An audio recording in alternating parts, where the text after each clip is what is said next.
Guess who's back? Yep, it's your boy once again, RKO2582, the AJ Lee fanboy.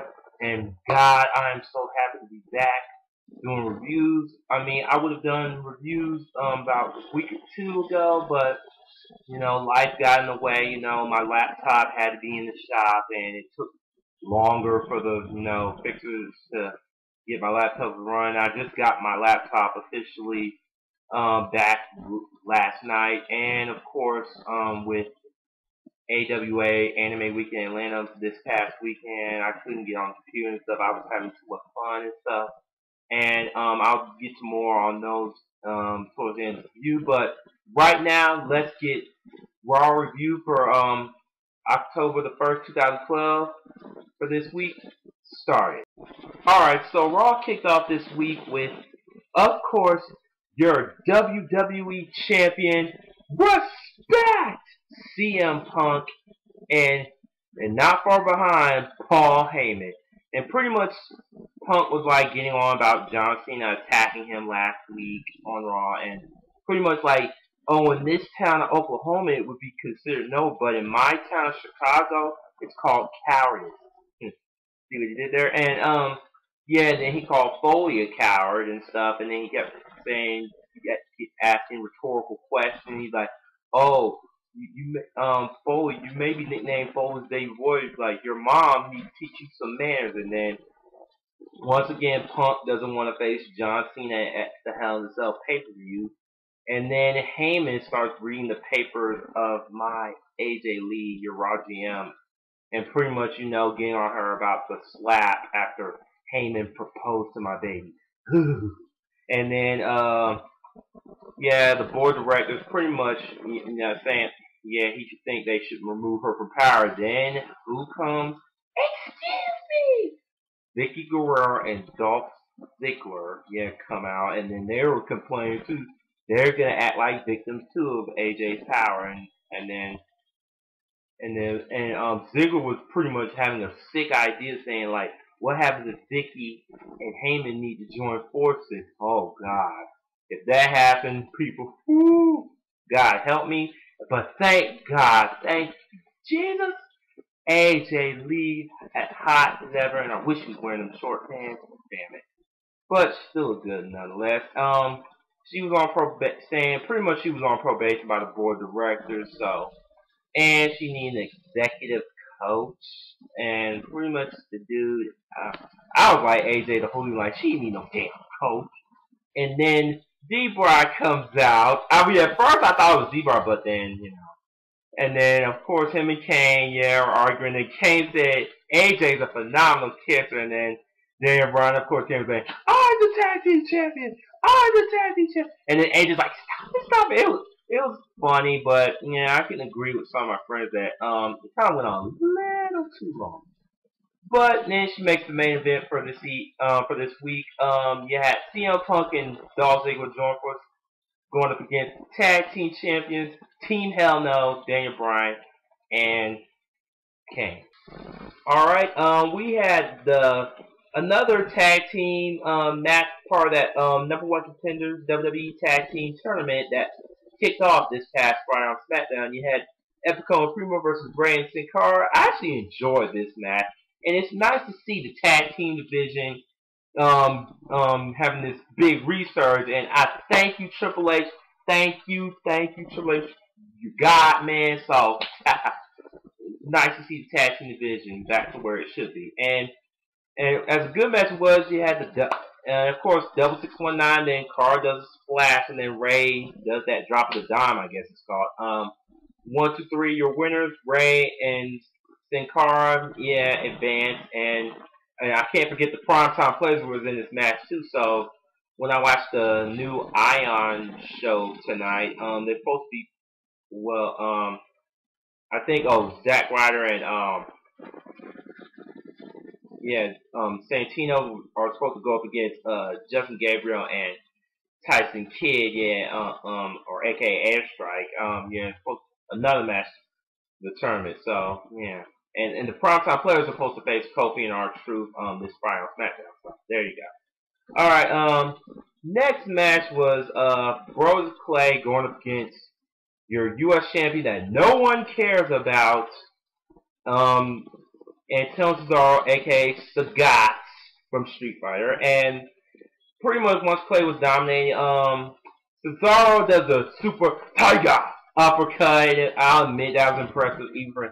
And then this was his, I guess, his big moment. His Swiss death on Bros Clay. I was like, what the fuck? He actually picked up that big joker. And 1, 2, 3, your winner, Antonio Cesaro. Yeah, it's a shame that he ditched Oksana because that was the only good thing he had going for him. But now he's just there. And alright, we had Zack Ryder, woo woo woo, you know it, going up against your Intercontinental Champion, The Miz, and this is alright. And then of course The Miz wins with the Skull Crushing finale, 1, 2, 3, and yes, this is redemption from him last week getting his ass beat from Ryback. The World Championship debate, and Booker T, the SmackDown GM, was hosting this, and you had Sheamus, your champion, and well, it's the Big Slow as your number one contender. Really, the Big Slow number one contender now?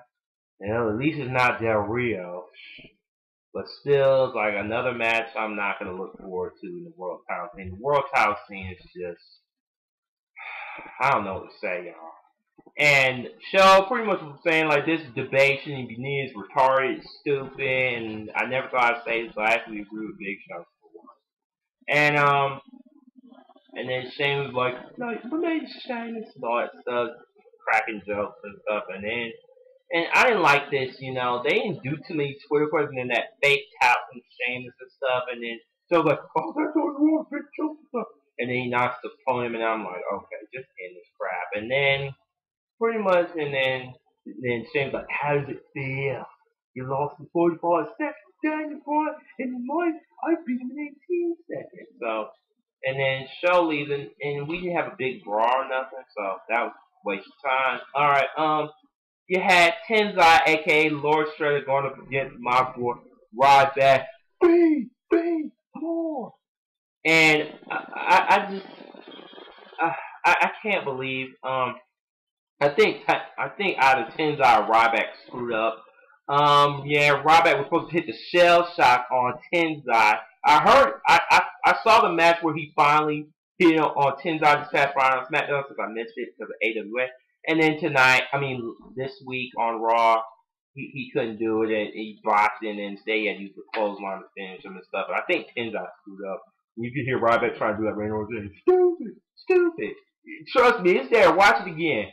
Yeah, Ryback wins, and your Divas champion, Eve, Hosky, going up against Beth Phoenix, and it's a shame that she's going to leave sometime this month, so I love Beth Phoenix. I've been a big fan of her since 2007. Alright, yep, Eve wins with the neck breaker, and of course, still, on that storyline about who done it, who took Caitlyn out, and they're going with the blonde. And I just found out from my friends that Kelly is released. Really? Really? Yes! Alright, you had Santana Marella and the one man band buyback.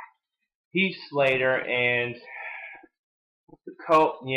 just when Santana was about to win with the Cobra, I think Heath Slater, McIntyre, Mahal beat down Santana, and this is the new group, or that's been forming, I guess, and pretty much 3 jobbers. And then McIntyre was like, "I'm Steve the Chosen One." I'm like, "Yeah, sure, buddy, whatever you say." And Jobber Mahal's all like, something I forgot what that, and then of course Heath Slater, and then they all bow, and I'm guessing this is the group called Encore, I guess.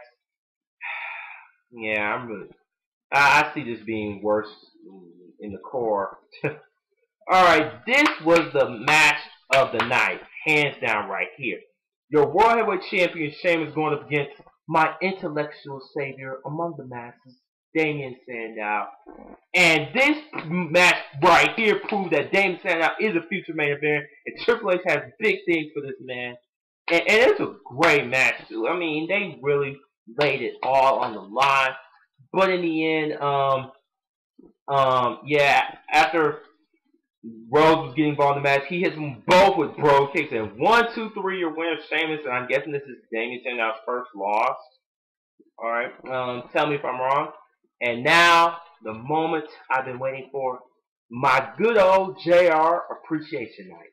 All right, they've been hyping it up throughout Raw, and JR finally gets his appreciation night started just when he's about to say a few words.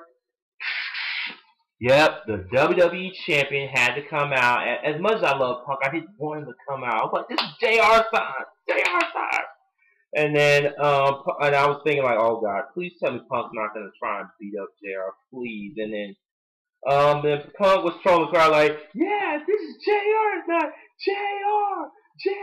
And then, and at least he started saying like, I actually respect you and all that good stuff. And then JR was like, you know what, I'm gonna be honest with you, you've been acting like a jackass for weeks. And then he was all saying like the greats I grew up with, Shawn Michaels, Stone Cold Steve Austin, Bret Hart, I know, Triple H, The Undertaker. They didn't ask to be called the best in the world. They didn't need to put on a t-shirt. They earned that right. He said, you need to face John Cena and Hell in a Cell to prove that you really are the best in the world. And he said, and if you do, like, if you kick John Cena's ass, I'll be the first person to say that you really are the best in the world. And he said, until then, you're not going to hear me say it for you. And then Punk said, 316, remember that? JR, you said 316 means I'm Stone Cold Steve Austin, and I'm going to whoop your ass. But 316 is the days of how many days I've been WWE champion. And then he's like, you know, and JR, I like you say, I'm blessed at my job and stuff. And he's like, and then of course Punk was trying to pick a fight with JR, and then JR walked away. And then who comes out?